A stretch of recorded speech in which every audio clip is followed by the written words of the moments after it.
Bonjour à tous, j'espère que tout le monde va bien. J'aimerais continuer l'étude sur la passion de Jésus-Christ de Saint Alphonse de Liguori. La dernière fois, on a fait le point 2 et le point 3, chapitre 11.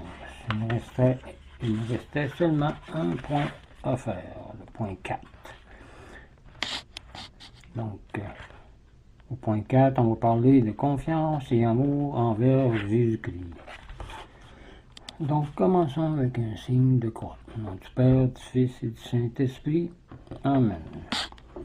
Revenons à la confiance que nous devons avoir en Jésus-Christ, relativement au salut éternel. Saint Augustin continue de nous encourager en disant que ce bon maître, ce bon pasteur qui nous a rachetés au prix de tout son sang, ne veut pas que nous nous perdions à jamais.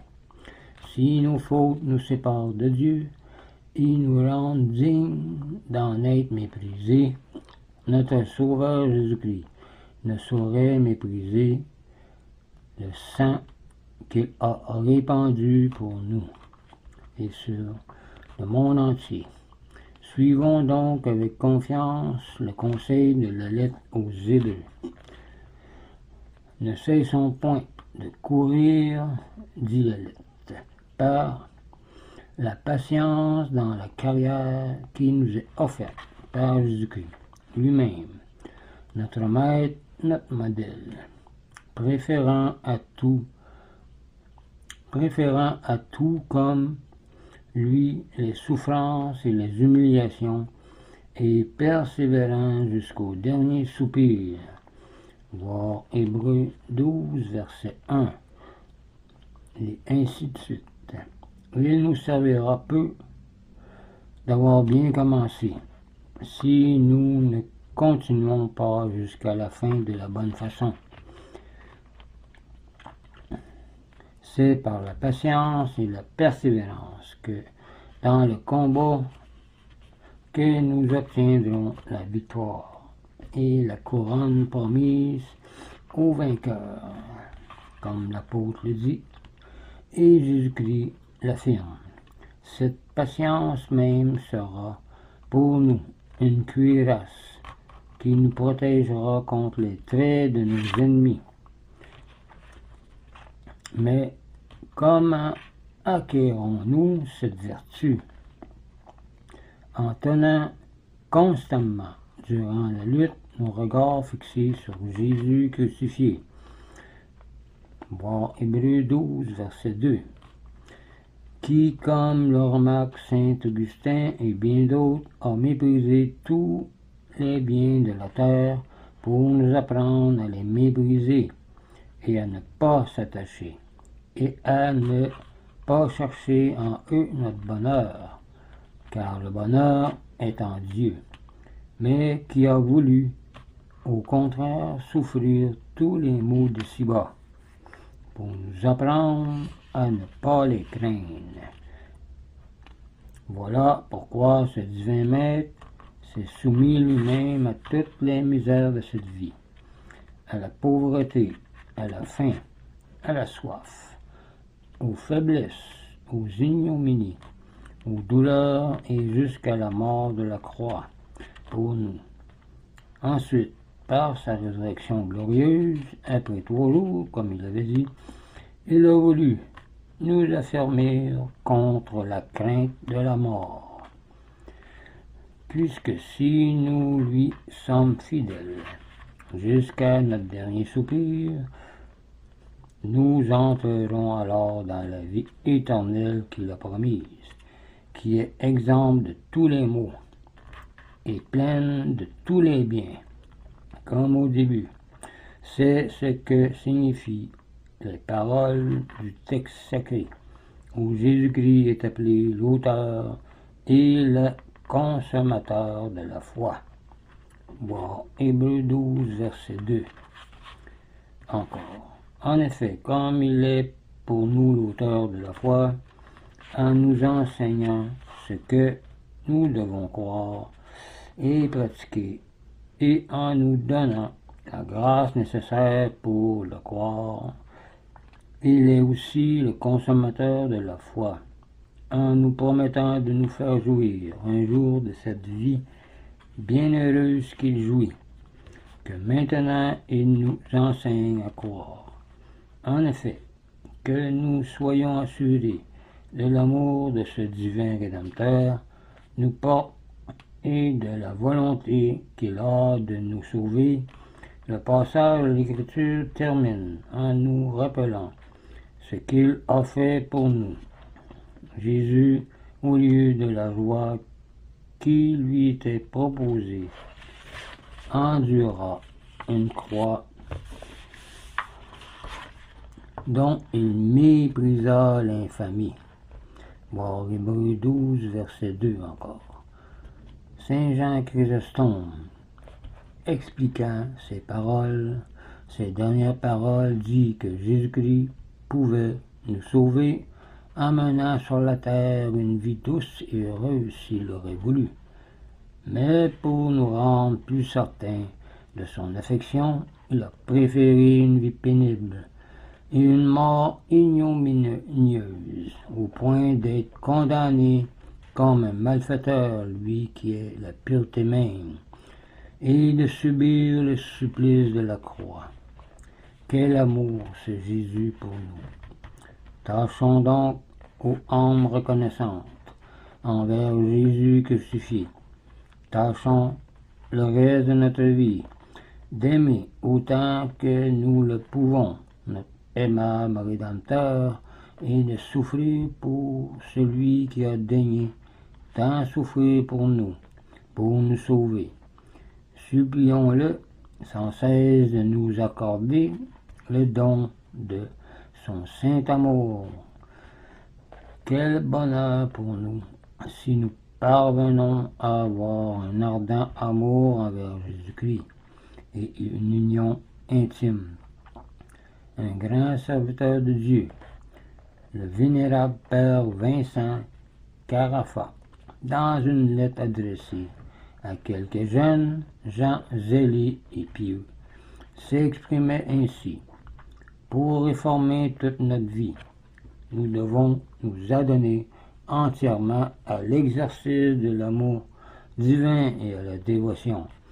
La charité envers Dieu, quand elle entre dans le cœur et qu'elle parvient à le posséder, suffit pour le délivrer de toute affection déréglée et le rendre aussitôt pur et docile.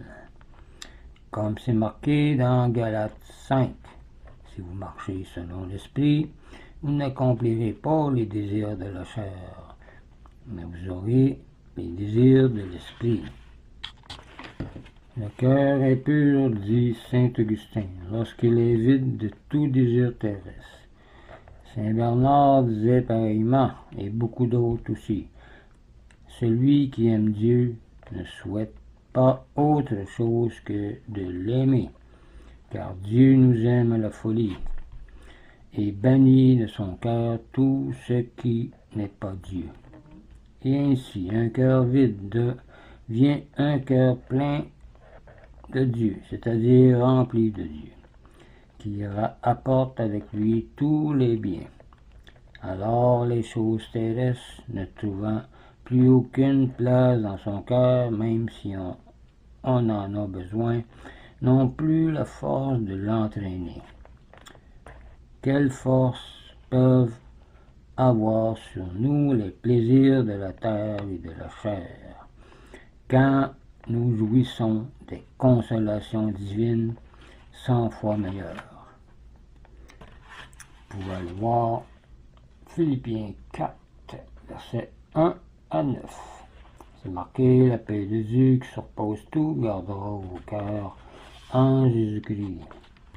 Que peut la passion des vains honneurs et des richesses même de ce monde, quand nous avons l'honneur d'être aimés de Dieu et que nous commençons à posséder déjà ici-bas les trésors du ciel? Si donc nous voulons mesurer le progrès que nous avons fait dans la voie de Dieu, examinons nos voies. Examinons celui que nous avons fait dans son amour. Voyons si nous produisons souvent dans la journée des actes d'amour envers Dieu et envers le prochain, si nous parlons souvent de l'amour divin, si nous tâchons de l'inspirer aux autres, si nous faisons nos dévotions uniquement pour plaire à Dieu, si nous supportons avec une entière résignation à la volonté divine tout ce qui nous arrive de fâcheux, comme les maladies, les souffrances, la pauvreté, les mépris et les persécutions de ce monde. Les saints disent qu'une âme qui aime véritablement Dieu a besoin d'aimer autant que le corps a besoin de respirer et de manger, car la vie de notre âme dans le temps comme dans l'éternité consiste à aimer le bien suprême qui est Dieu, car il nous a fait pour lui. Mais soyons-en persuadés, nous n'arriverons jamais à un haut degré d'amour et de divin et de sainteté que par le moyen de Jésus-Christ et par une dévotion sincère et spéciale envers sa passion, qui nous a fait rentrer en grâce avec Dieu. Tout accès près de lui nous sera fermé à nous pécheurs, et nous ne serions pas admis à lui demander des faveurs sans l'entremise de Jésus-Christ. Par lui, nous avons accès auprès du Père, dit Éphésiens 2, verset 18. C'est Jésus qui nous ouvre la porte, dit l'apôtre. C'est lui qui nous introduit auprès de son Père et qui, par les mérites de sa passion qu'il a obtenue, en mourant et en ressuscitant, nous obtient le pardon de nos péchés et de toutes les grâces que nous recevons et qu'il veut nous donner. Que nous serions malheureux si nous n'avions pas Jésus-Christ après notre mort. Pourrons-nous jamais assez louer et reconnaître dignement l'amour et la bonté de ce généreux Rédempteur envers nous, pauvres pécheurs, pour qui il a daigné mourir et qu'il a délivré par ce moyen de la mort éternelle.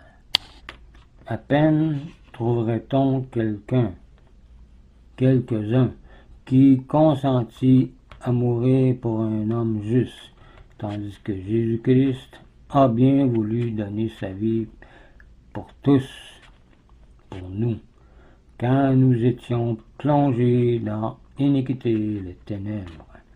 Voir Romains 5, verset 7. Ainsi parle saint Paul. Ensuite, il nous assure que si nous sommes déterminés à aimer Jésus-Christ à tout prix, nous devons en espérer tous les secours dont nous aurons besoin et toutes les faveurs pour arriver à la sainteté. Voici comment il raisonne. Si, lorsque nous étions ennemis de Dieu, nous avons été réconciliés avec lui par la mort de son Fils, à bien plus forte raison, étant maintenant réconciliés, nous serons sauvés par la vie de ce même Fils. Voir Romains 5, verset 10. Ceux qui aiment Jésus-Christ doivent donc remarquer ici que c'est faire injure à l'amour que nous porte ce bon Sauveur, ce Dieu Tout-Puissant, de craindre qu'il ne leur refuse les grâces nécessaires pour se sauver et se sanctifier, et afin que nous ne perdions pas confiance à cause de nos péchés et nos infirmités, l'apôtre ajoute que la miséricorde de Dieu est infiniment plus grande que notre indignité et nos iniquités.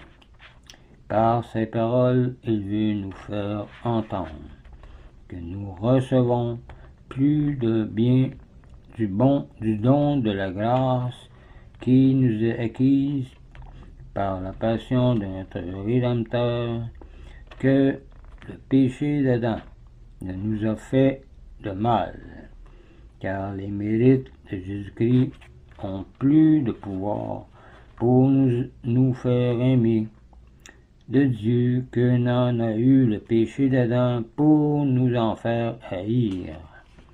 En un mot, dit Saint Léon, nous avons plus gagné par la grâce ineffable de notre Sauveur que nous n'avions perdu par la malice du démon qui nous a fait pécher. Terminons maintenant. Âme dévote, aimons Jésus-Christ, aimons ce divin Rédempteur, ce Dieu tout-puissant qui mérite tant d'être aimé et qui nous a tant aimés et qui a tant fait pour gagner notre amour qu'il semble ne pouvoir rien faire de plus. C'est assez de savoir que pour notre amour, il a voulu mourir consumé de douleur sur une croix infâme que nous méritions. Et non content de ce grand sacrifice, il s'est donné lui-même à nous dans le sacrement de l'Eucharistie par ses prêtres, où il nous présente à manger ce même corps qu'il a immolé pour nous sur la croix, et à boire ce même sang qu'il a répandu pour nous dans sa passion. Nous sommes donc coupables d'une extrême ingratitude envers un tel bienfaiteur, non seulement quand nous l'offensons, mais encore quand nous l'aimons peu, quand nous ne lui consacrons pas tout notre amour et beaucoup de temps. Ô mon Jésus, que ne puis-je me consumer tout entier pour vous, comme vous êtes consumé tout entier pour moi. Ah, puisque vous m'avez tant aimé et que vous m'avez tant obligé à vous aimer, faites maintenant par votre grâce que je ne sois pas ingrat envers vous. Et je serais bien ingrat si j'aimais autre chose que vous, surtout si je suis appelé à être prêtre et à être pas marié. Vous m'avez aimé sans réserve, je veux vous aimer aussi sans réserve. Je laisse tout, je renonce à tout ce qui est mal, pour me donner tout à vous, et pour n'avoir dans mon cœur aucun autre amour plus fort que le vôtre. De grâce, mon amour, acceptez-moi sans vous souvenir de tous les déplaisirs que je vous ai donnés par le passé. Ne voyez en moi qu'une de ces brebis pour lesquelles vous avez répandu votre sang. Mon cher Sauveur, oubliez toutes les offenses que je vous ai faites. Pardonnez-moi, punissez-moi selon votre volonté, pourvu que vous m'épargniez le malheur de ne plus pouvoir vous aimer l'autre côté. Disposez de moi comme il vous plaira.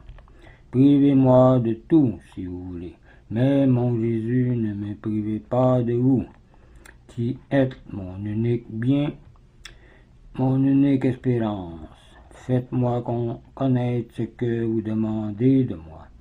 Je veux tout accomplir pour vous, moyennant votre grâce, car sans vous, je ne peux rien faire. Voir Jean chapitre 15. Faites que j'oublie tout pour ne me souvenir que de vous et de toutes les peines que vous avez endurées pour moi. Faites que je ne pense plus qu'à vous plaire et à vous aimer. Ah, regardez-moi avec cet amour avec lequel vous m'avez regardé du haut du calvaire, en agonisant pour moi sur la croix, et exaucez-moi. Je remets en vous toutes mes espérances, ô mon Jésus, mon Dieu, mon tout. Ô Vierge Marie, ma mère et mon espérance, tendre Marie, recommandez-moi à votre divin Fils et obtenez-moi la fidélité à aimer jusqu'à la mort, et que tous les saints du ciel prient avec moi. Amen. Donc, ce serait tout pour le volume et l'étude sur la passion de Jésus-Christ avec saint Alphonse de Liguori. Donc, j'espère que ça va vous aider à croire davantage à Dieu et à l'aimer davantage, afin de devenir comme il veut, plus saint, meilleur et bon. Je vous laisse là-dessus, je vous dis au revoir et union prière.